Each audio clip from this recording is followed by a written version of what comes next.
Well, it is official. Jack Silvagni has settled on his club of choice finally. And surprise, surprise, it's the one that his dad is the recruiting manager at. Well, knock me over with a feather. Who would have thunk it?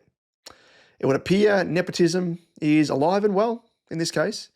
And when there were whispers that the Saints were going to suddenly muscle in on the Pies and the Bulldogs for his services, you just knew he'd be thrown some extra cash, no doubt, at the recommendation from his dear old dad. But hey, apparently Stephen had removed himself entirely from the recruiting process, if it is to be believed, of course, and I don't buy that for 1 second.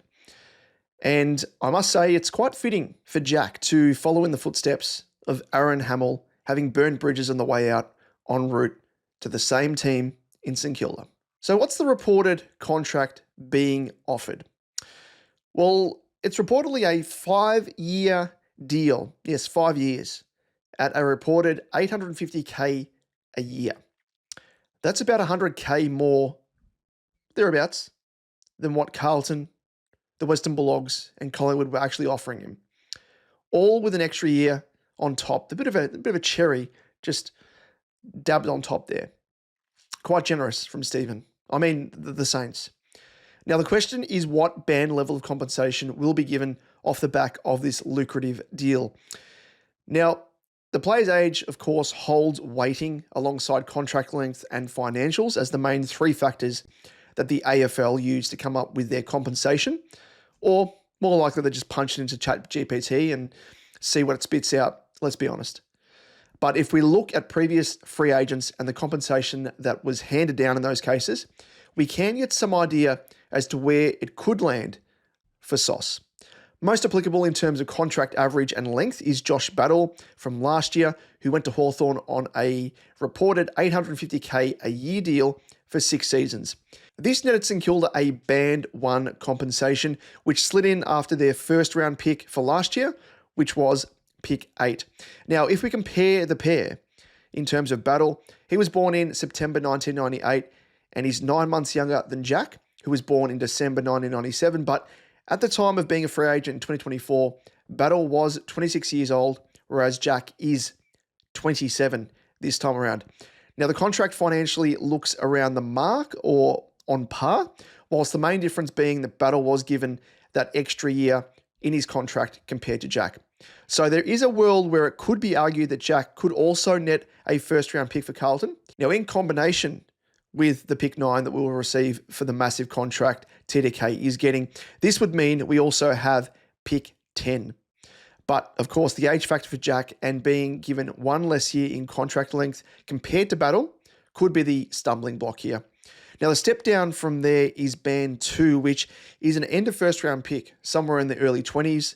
And another example that we could use and look at is Ben Mackay, who was 25 years of age when he qualified as a free agent and given $800K over 6 years on average at the Dons, which netted the Roos a Band 1 compensation again, which came obviously a pick after their first round pick. They had pick 2, they ended up getting pick 3. So whilst his contract value financially in this case is less than what SOS will get and what Battle got in his case, he has an extra year on his contract and was 2 years younger than what Jack is now as a free agent and a year younger than Battle. So if you're sort of running your eye, you're analysing all of this, it would seem as though contract length and age hold more weight compared to the financial side of things. But then Isaac Cumming only delivered the Giants a Band 2 end of first round compo off the back of a 6-year deal when he was 26 years of age last free agent period. So what can we expect in Sauce's case? I think it'll be a close call. Personally, if age and contract length hold the bigger weighting, we may only get Band 2 end of first round pick compo. As much as I would love another Band 1 like we will get with TDK, of course, I still think a pick 22 odd for Jack is well overs compared to what teams would offer in a trade on the open market.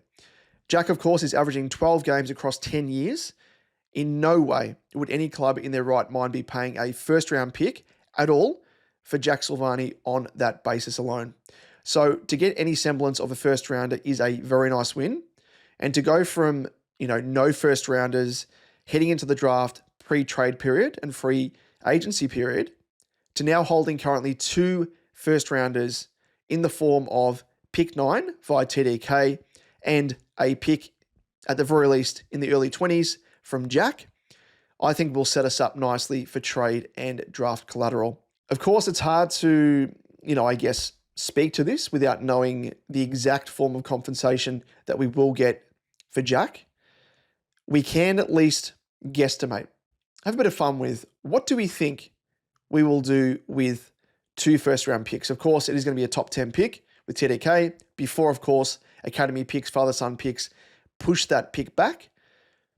But what do we do? Do we potentially package both picks up to try and move up the board to nab a more, certain future star in what is a compromised draft littered with academy players in the top 10? Do we, look outside of this draft, which many are speaking to this draft compared to last year as being more inferior? Do we use it maybe to target an established young upcoming star like a Sam Flanders from the Suns, who I rate very, very highly and hope that we chase during the trade period? Or perhaps do we use it to build the war chest required to match bids on Harry Dean and help lock in Cody Walker next season? But what are your thoughts surrounding Jack obviously leaving, officially departing, and what do you expect us to get in return in terms of compensation? And on top of that, what do you think that we do with it? Let us know in the comment section down below. Always keen to hear your perspective on things. As always, don't forget to give us a like, give us a subscribe as well if you are enjoying our content. And with that, we'll see you in the next one. Go Baggers. Have you ever heard the MCG